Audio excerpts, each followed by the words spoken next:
Okay, hi everyone. We're going to review secondary dominants, and then we're going to see how these apply to something called the Bach Chorale. So Bach chorales are these famous pieces of music by Johann Sebastian Bach. He wrote like 380 of them, and they're just settings of melodies that would have been known to the common people of his time, and he harmonizes them in a way that have for centuries been worthy of study. So we will come to this in a moment, and I'm going to take these away and do them again in front of you.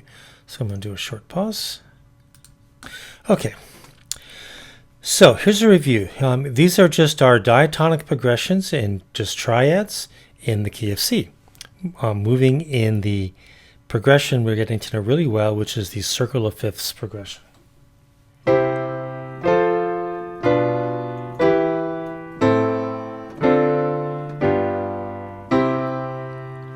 And to review that progression, I was going to bring up this webpage.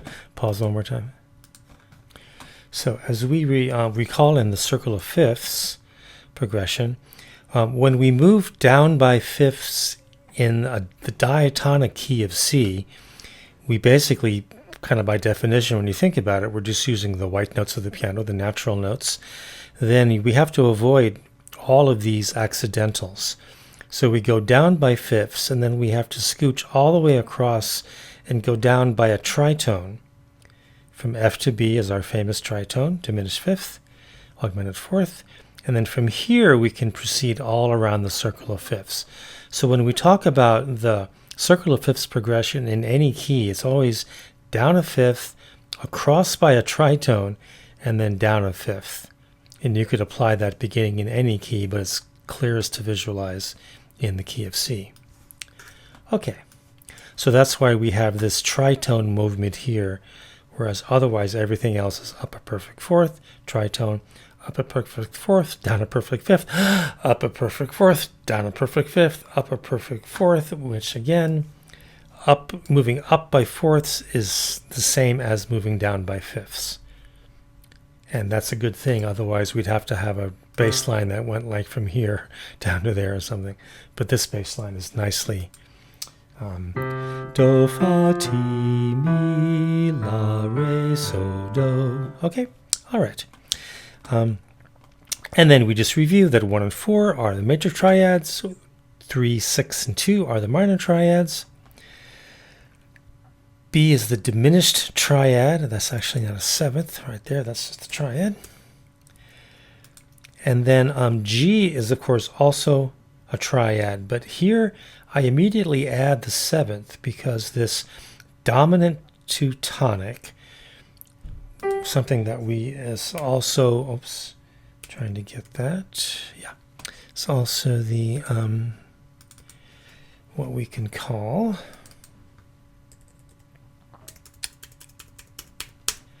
the authentic cadence. Kind of an old-fashioned term, but that's what it's called. The authentic cadence is 5, 5, 1.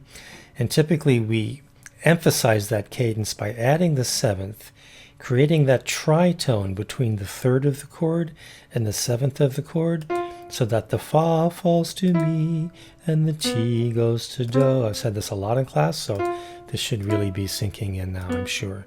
Repetition's always good. 5, 1, fa, mi, ti, do. Okay. And then as music theory, music composition thought developed over the centuries, adding in the seventh to these triads became more and more common because there's just a bit more richness to the sound by adding those sevenths to every single one of these triads. So now we have this sound. The C major 7, the F major 7, the B minor with the 7th actually becomes a B minor 7 flat 5 or a half diminished 7th, but don't worry about that. We're going to have a whole session on the diminished and half diminished chords in part of this week. So minor 7, E minor 7, A minor 7, D minor 7, G dominant 7, and C major 7. Okay, so just to review again, except for the dominant seventh, what we call these chords kind of describes the way they're put together.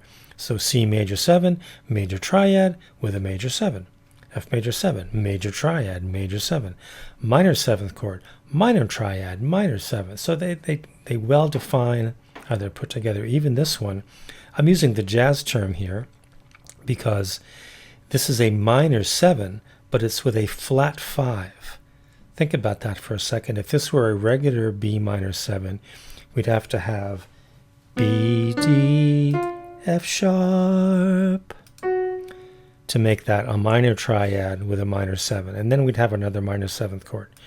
But that's not what happens in a diatonic key. In a diatonic key, the 7th chord built on the 7th step of the scale just naturally becomes a minor 7 with a flat 5, meaning B, D, F natural. We flat the 5 and have that. Okay? All right, so what is this thing about secondary dominance? What is this all about? It's simply this. The strength of 5/7 to 1 is such a strong motion in music that composers have employed that sound on steps of the scale other than 5. So, for example, when we go to in E minor, we want E goes to A, or the E minor goes down to the relative minor of C major. We can make that more strong.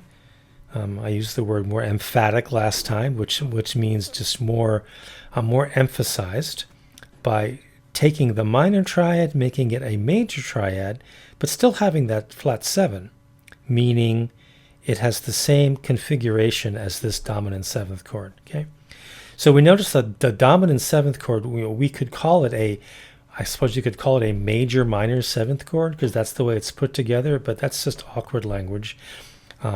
Some theory books will do that, but no human being in actual conversation talks like that.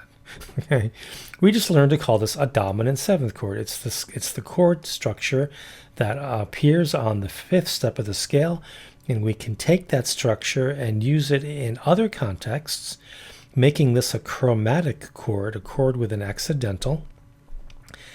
And then it has a new function. So the labels here in the middle is what you would see if you're just like, as hopefully you've been seeing if you've looked at some pop music like I've asked you to do. That, Ultimate Guitar website, for example, will just, have a song. Like for example, there's a song called Georgia. Maybe you've heard this old jazz tune. It goes, Georgia, Georgia, a song of you. A great old, actually written by Hoagy Carmichael of Indiana. Anyway, that song goes 1, C, E7 to A minor. So you introduce that E7, it's no longer a 3 chord, it's a 5/7 of 6. It functions in this very specific way of resolving down a 5th with a greater emphasis, with that tritone embedded in the chord, with that 5 dominant 7th chord resolving to 1. Okay, is that starting to make sense? So here's all the dominant 7th chords that are possible, all the secondary dominant 7th chords that are possible. These 3 are kind of one family. They're maybe the simplest to understand. We just take the minor triad and just make it major by sharping the 3rd. That goes from a minor 7th chord to a dominant 7th sounding chord, and then it will resolve down to A minor. Same thing here. We take that A minor, we turn it into a major triad. It now is no longer a 6/7 chord. We call it functionally a 5/7 of 2, because once we get that dominant sound, its strong tendency is to resolve down a 5th or up a 4th. Okay, and then again, minor 7th, minor triad becomes major triad. We keep the flat 7. That becomes a 5/7 of 5. Okay. With B minor, because of that tritone between the root and the 5th, meaning it's a diminished triad, you actually have to sharp both the third and the fifth. Think about that. To get your major chord, we keep the seventh. This becomes a 5/7 of 3. So typically in music, you would never do the way I have it written here, which is you go C, F, 5/7 of 3, 5/7 of 6, 5/7 of 2, 5/7 of 5, 5/1. It's like really hyper to do that. Every single chord's a dominant seventh chord. But what you do is you employ it on the way to one of your standard diatonic chords. So the song Georgia I just did, once again, we go from C to 5/7 of 6 to 6, from C to E7 to A7. So think about that. We drop down into the secondary dominant sort of palette, you might say. We're going to borrow this chord and go to the A minor. Okay. I mentioned in the last class the 5/7 of 5, one of the strongest examples just to have in your ears is the American National Anthem. Oh, say, you can't sing, oh, say, can you see by the dawn's early light? And the F sharp is the Lee of early light, and we harmonize that F sharp with a 5/7 of 5. Let's do it.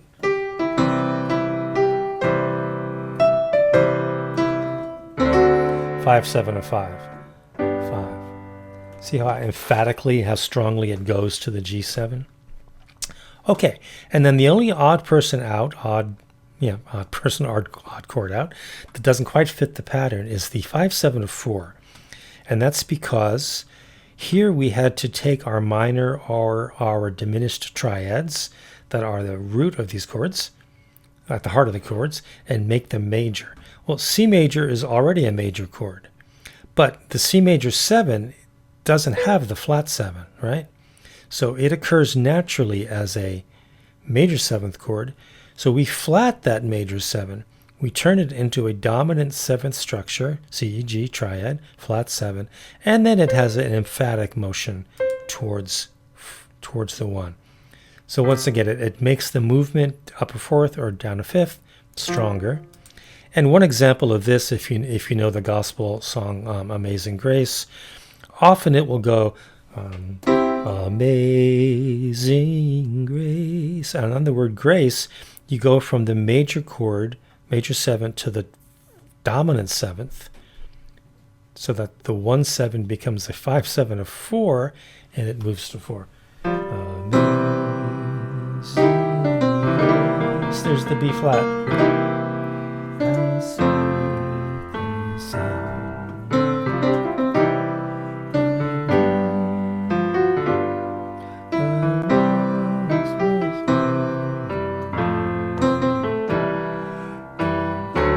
That's a 5/7 of 5.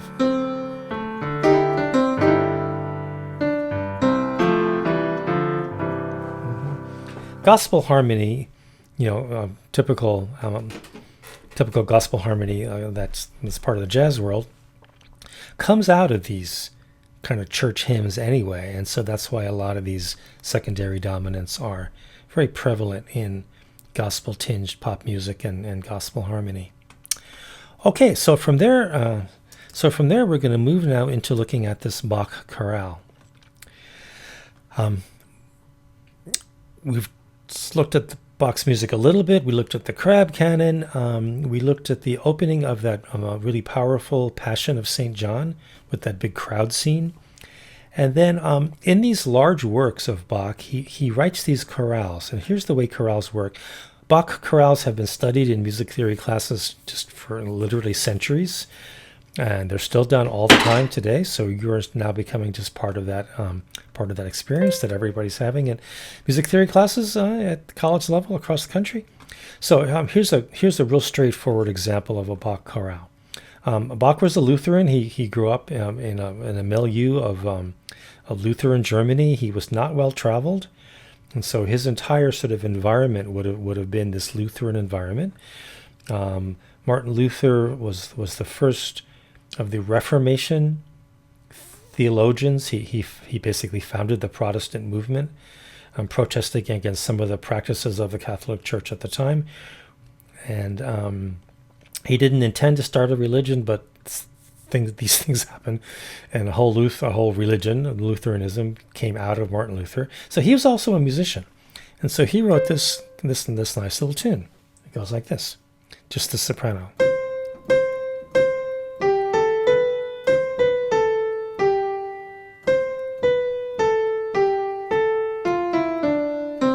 That repeats.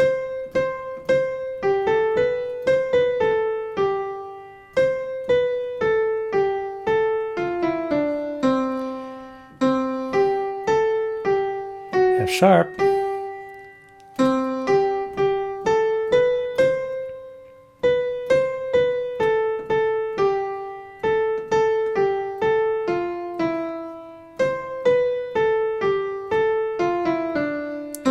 Okay, so everybody in Bach's time would have known this melody. It was like a popular hit, a well-known tune. Okay, so Bach then proceeds to take this melody and harmonize it. So your goal as a music theory student is to go in, and I'm going to do the first line with you, and then you're going to do the rest. So you go into add text, Roman numeral analysis. Just look at that for a sec. So you're going to choose this function here and highlight the bass note, and we're just going to go. We're in the key of C. That's a C chord. I'm going to go fast. You can study this a little slowly if you need to. 1 chord in first inversion. Back to the 1 chord. 5 chord. 3. Most of this is just root position, so it's pretty straightforward. Now here we go. Here's our D7 chord. So we're going to realize that that's a 5-7 of 5. 5-7 of 5. 5 goes to 5. 6, 3, all root position 4. That's why I like this one, because it's pretty straightforward. 6, 2, 5, 7, and 1. Okay. Okay, and there's our, when we come into a cadence, this typical predominant, dominant tonic. So now this sounds like this. You can just play it.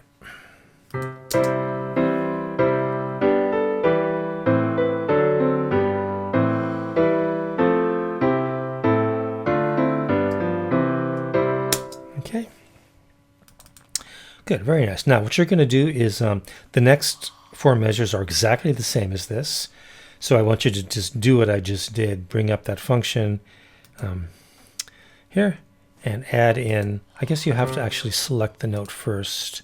Yeah, select the bass note first, and then you'll be able to get that function. Okay, so just do what I did, copy it, and then go on and do the rest of the analysis. Now, there really are no big surprises, because when you have an accidental, I picked this one on purpose because if you have an accidental, you can just refer to this like, oh, there's a G sharp. It's probably going to be this one, which indeed it is. So it's going to be a 5-7 of 6. And then when you have something in an inversion, then you would make it a 5. I won't give it away, but whatever the first inversion symbol is, you'd make it a 5. Well, I'll just tell you, it's 5-6 of wherever that goes to. Okay, so figure that out. And last thing, that a situation like this where you have a note with an 8th note in between, most often, like we had here, you'd make the 8th note part of the harmony. So you see here, there's just a regular D major triad. Right in here is where we add the 7th. So this whole structure becomes a D7. And then right here, I get to introduce you, last thing of this video is to introduce you to what we're going to learn as being called embellishing tones. So this A is not a part of the G chord. This is a GBD. It's not part of the chord, but it's a note that passes between 2 chord tones. There's a G, there's the B, there's the A. And so the words of this in English are, a mighty fortress. It's too early to sing. A mighty fortress is our God. So that fortress, it just becomes a passing tone between harmonies. Okay, I hope this is all helpful, and if you can do this and do it well, we'll talk about it on Monday's class, online class. If you've got this down, then we are going to be ready to start really composing using these harmonies, and we're going to start getting into a lot more writing after this. Okay, bye.